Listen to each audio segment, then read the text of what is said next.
അപ്പൊ ലോണ്ടറി എന്ന് പറയുന്നത് എപ്പോഴും നമ്മൾ പച്ച മലയാളത്തിൽ എല്ലാവരും പണ്ട് തന്നെ ഞാൻ പറയാം ഈ ലോണ്ടറി മാൻ ഓഫ് ഇന്ത്യ എന്ന് പറഞ്ഞ പേരിടുന്നതിന് എന്നെ മാറി നിന്ന് കളിയാക്കി വിളിച്ചല്ലോ അലക്കാര എന്ന് പറഞ്ഞു. ഞാനത് യൂസ് ചെയ്തു ലോണ്ടറി മാൻ ഓഫ് ഇന്ത്യ.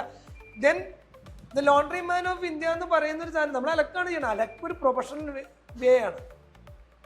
ലോകത്തിലെ ഏറ്റവും വലിയ സർവീസ് ഇൻഡസ്ട്രിയിൽ ഏറ്റവും വലിയൊരു ഇൻഡസ്ട്രിയാണ് സർവീസ് ഇൻഡസ്ട്രി. ഇന്ന് ഇത്തവണ ഈ കഴിഞ്ഞ ദിവസങ്ങളിൽ സെൻട്രൽ ഗവൺമെന്റ് ഓഫ് ഇന്ത്യ, ഞാൻ ഇന്നലത്തെ സെമിനാറിൽ പറഞ്ഞ കഴിഞ്ഞ ദിവസം സെൻട്രൽ ഗവൺമെന്റ് ഓഫ് ഇന്ത്യ അടുത്ത 10 വർഷത്തിൽ തളരാത്ത വ്യവസായങ്ങളിൽ പെടുത്തിയ ആദ്യത്തെ കാറ്റഗറിയാണ് ലോണ്ട്രോമാറ്റ്സ്. എന്നുവെച്ചാൽ അടുത്തൊരു 10 വർഷത്തിനുള്ളിൽ ഇന്ത്യയിൽ തളരില്ല, വളർച്ചകൾ മാത്രമുള്ള വ്യവസായങ്ങളിൽ 10 വ്യവസായങ്ങളിൽ പെടുത്തിയ ഒരു വ്യവസായമാണ് ലോണ്ട്രോമാറ്റ്സ്, അതായത് ലോണ്ടറി. അപ്പൊ this is the future. But future ഉണ്ട്, വ്യവസായത്തിന് ഫ്യൂച്ചർ ഉണ്ട്. വ്യവസായിക്ക് ഫ്യൂച്ചർ ഉണ്ടോ എന്ന് തീരുമാനിക്കേണ്ടത് വ്യവസായിയാണ്. വ്യവസായിക്ക് വ്യക്തമായ ധാരണയില്ല. എവിടെയോ ഗൂഗിൾ പറഞ്ഞ് ഉടനെ ഇവിടെ 90% ആളുകൾ ബിസിനസ് ചെയ്യുന്നത് ഗൂഗിൾ സെർച്ച് ചെയ്തിട്ട് ഓക്കെ ഇതാണ് അവൻ പറയണത്. ഗൂഗിൾ ഒരു 500 ആൻസർ ഉണ്ട്.